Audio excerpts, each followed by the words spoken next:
Tonight, SA Best candidate Tom Antonio hits back at a scathing attack by one of the state's most senior politicians. And Whyalla and Broken Hill cricket teams prepare for thrilling grand final matches this weekend. This is Southern Cross News with Fraser Goldsworthy. Good evening. Tom Antonio has hit back at claims made against him by the State Treasurer, labelling them untrue and a sign of Labor Party bullying.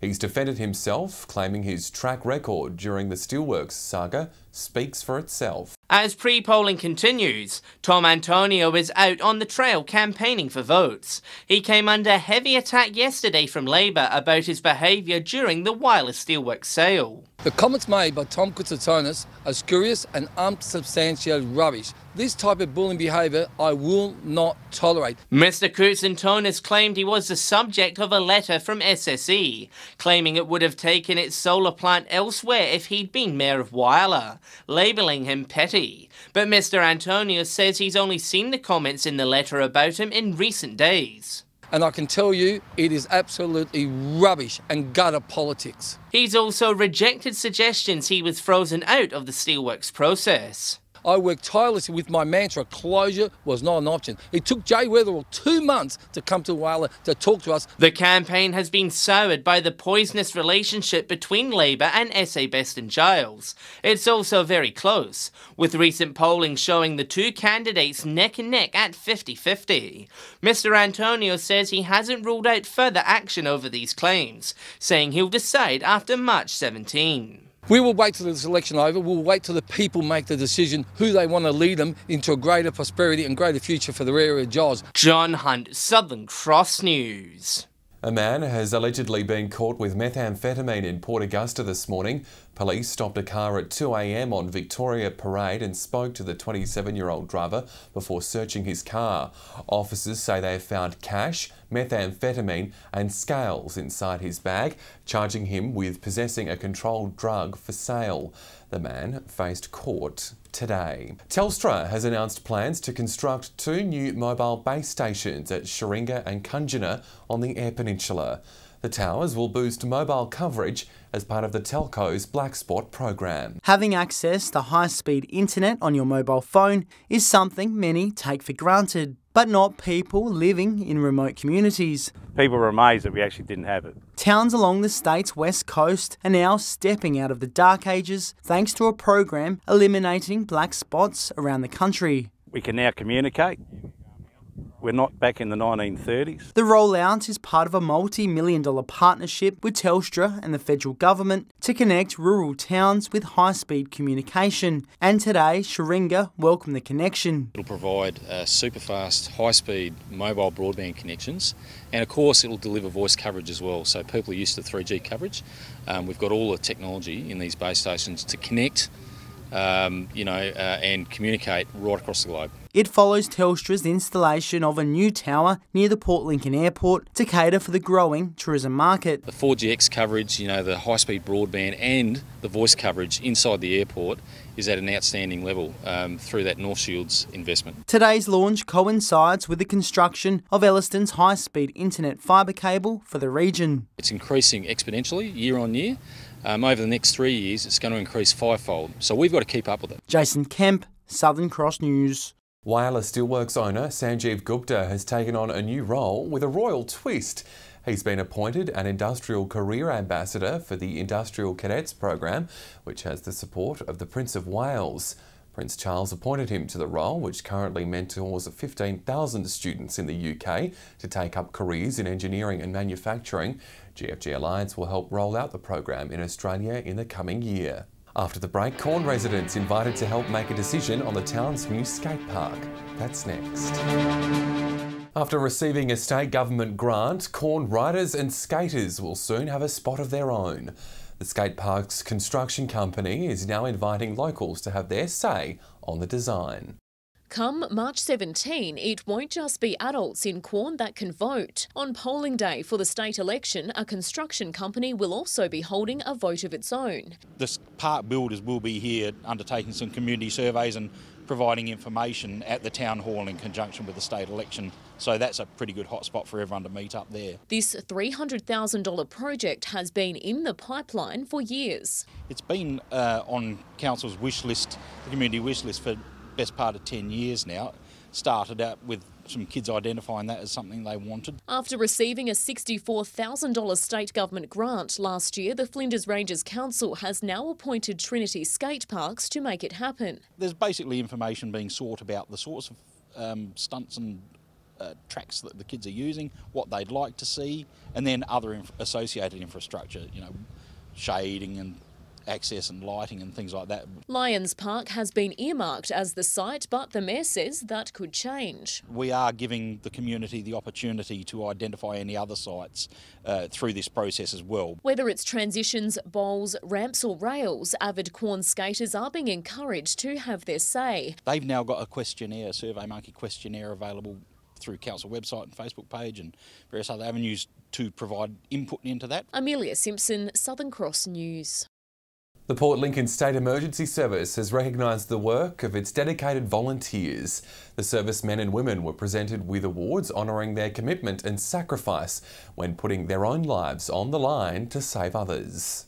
Giving back to the people who give so much to the community. They're passionate people, and you've got to have passion to be in the organisation. During some of Port Lincoln's darkest hours, it's SES volunteers who answer the call. We don't know what we're going to be doing until that project goes off, so it could be marine, it could be road, it could be vertical. Last night, servicemen and women were honoured for their sacrifice and bravery. None more so than volunteer Max Coulson, receiving life membership for his commitment for over 25 years. It's not just my life membership, it's the effort of our volunteers that make it all worthwhile. That's the reason why I keep coming back.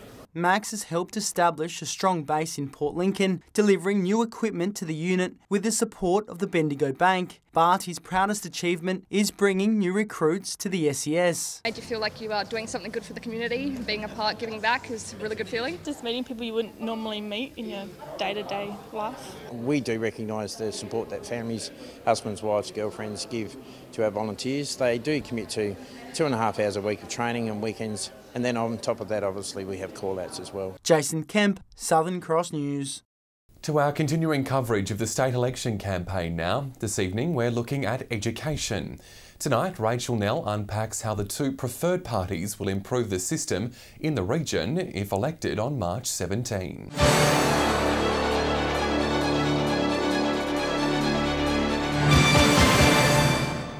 Ensuring a positive future for regional children. Education's at the forefront for the two major parties. Labor's pledging $70 million over 5 years to provide high school students with personal laptops by 2021. The Labor government's going to do that, but I'm calling on the three major parties to accelerate that and get those laptops to all year 10, 11 and 12 students pronto. But the Libs say it's not technology that's restricting our children's learning. They want to take it back to basics following last year's disappointing NAPLAN results. We're below average on a lot of our NAPLAN results here in South Australia, and it's very disappointing and something needs to change. And so we have plans to introduce phonics and phonics tests to Year 1 students. They say that's not all we're lagging behind in.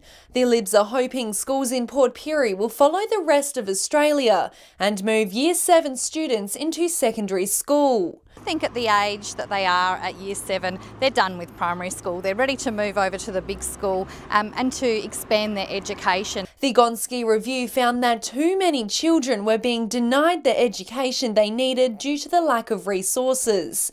The local members calling for regional schools to be better funded to help our children get the best possible education. To actually increase our share of the Gonski report and the education so that our people in our regional areas get far better opportunities and some of the money that's not been forthcoming in the last couple of years. Both parties are calling for equality for all students. But the younger siblings, because they're going to a private school, cannot get on the bus. Now, This whole system needs to be completely reviewed. To make bullies accountable so that it's easier for them to be prosecuted. Rachel Nell, Southern Cross News.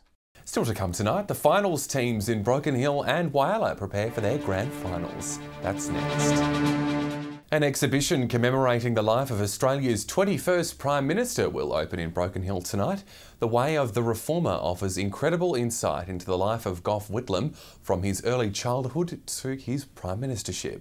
His education, his university years, his time in the Army and the Air Force, his relationship with Margaret Whitlam, who had such a big impact on his policies, particularly around women's issues and family issues. It's the first time the exhibition has toured to a regional city. The Whyalla Singers are putting the final touches together for their next concert, focusing on the notorious Changi prison. Titled The Music and Memories of Changi, the show is a mixture of wartime song favourites and reflections of the conditions in the Japanese POW camp.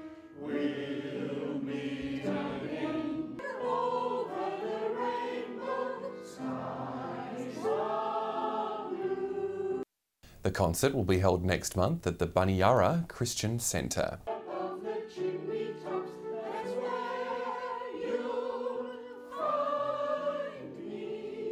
The conditions were absolutely unbearable. So we're trying to put a bit of a spin on it so that everybody enjoys the night.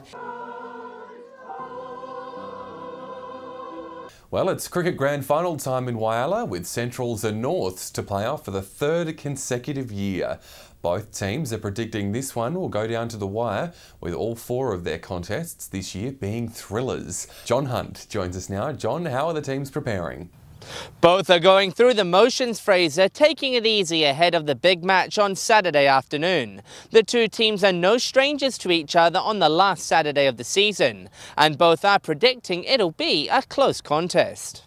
Centrals were out last night putting the finishing touches on their title defence. It's their 18th straight grand final, with the Roosters going for their third consecutive Whyalla premiership. But Captain Scott Collison thinks this GF will be one of the toughest yet, saying Norths are a well-balanced side. They've got a great bowling attack led by Nosey Parker and Sam Lewis, who's taken a lot of wickets this year. And then when you look at their batting lineup, they've got Christie, Parker, you know, and there's all those names that have... North have won 3 of the 4 matches played between the two sides, with 3 of them by less than 20 runs. With only 1 loss this season, they come into the match as the firm favourites. But Matt Quist isn't taking Centrals lightly, saying they'll need to keep Brad Smith and Scott Collison from making big scores. Got to make sure we don't bowl 4 balls, don't let them get away, and more importantly, we just have to make runs. That's a non-negotiable. That's where we've got us the last 2 years. The first ball will be bowled at 12:45 p.m. at Memorial Oval tomorrow. It's also grand final time in Broken Hill as well, and Patrick Reinke joins us now with a preview of that match. Evening, Patrick. It's shaping to be a close contest there.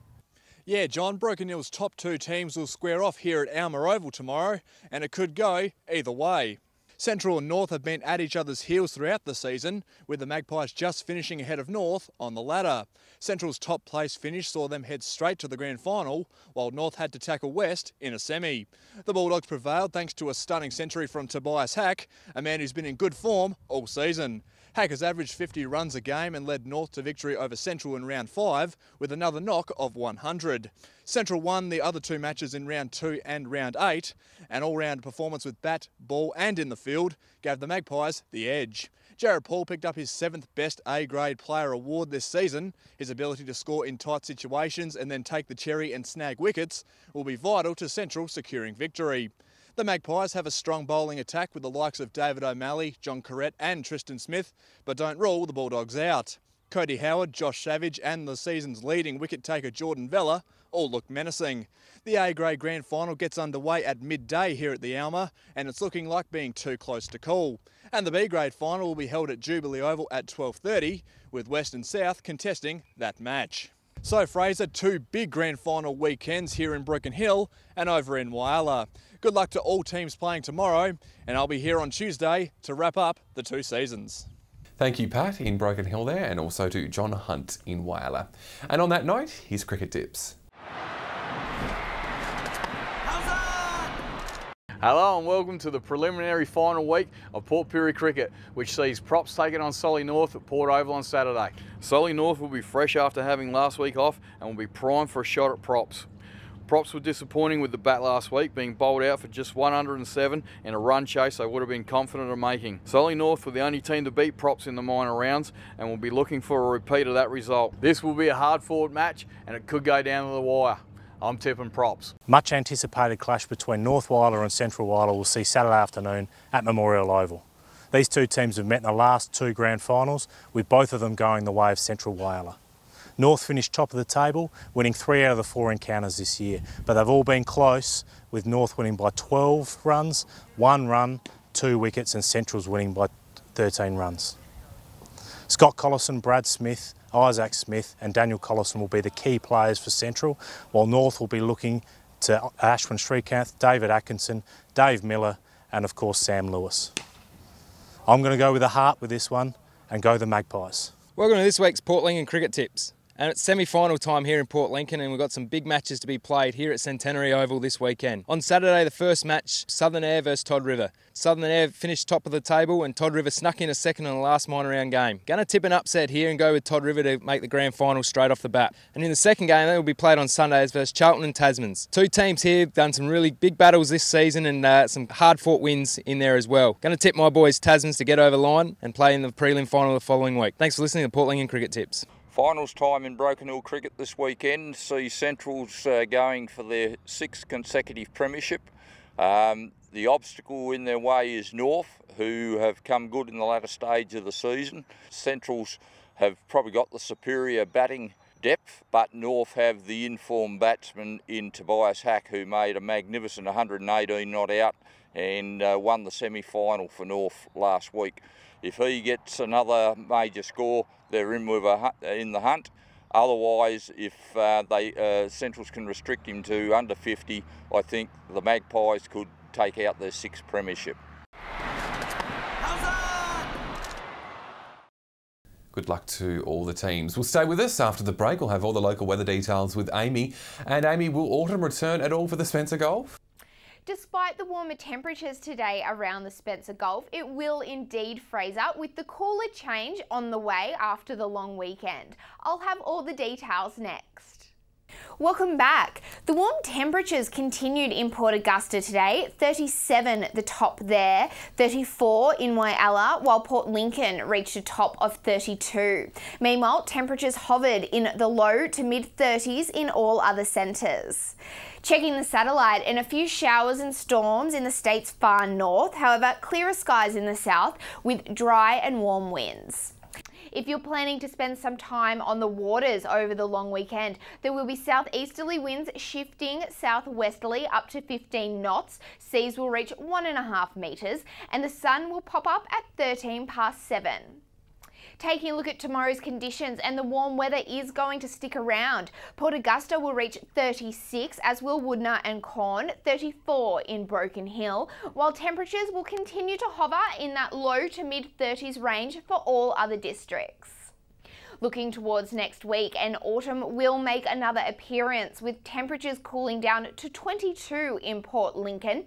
Cleve can expect sunny days over the weekend before temperatures drop to the low 20s.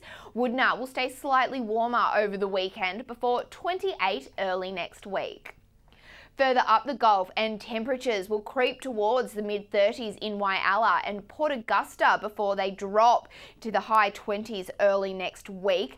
Kadina can also expect 26 on Tuesday after a warm weekend. Warmer days ahead in Port Pirie and Broken Hill again, with sunny conditions and temperatures staying in that 30s range, while Clare can expect a sunny 25 on Tuesday. So Fraser, the long weekend arrives just in time to soak up the last of the sunny days around the Spencer Gulf before the return of autumn early next week. Thank you, Amy. And that's all from the newsroom for now. We'll be back on Tuesday. Enjoy your long weekend. Good night.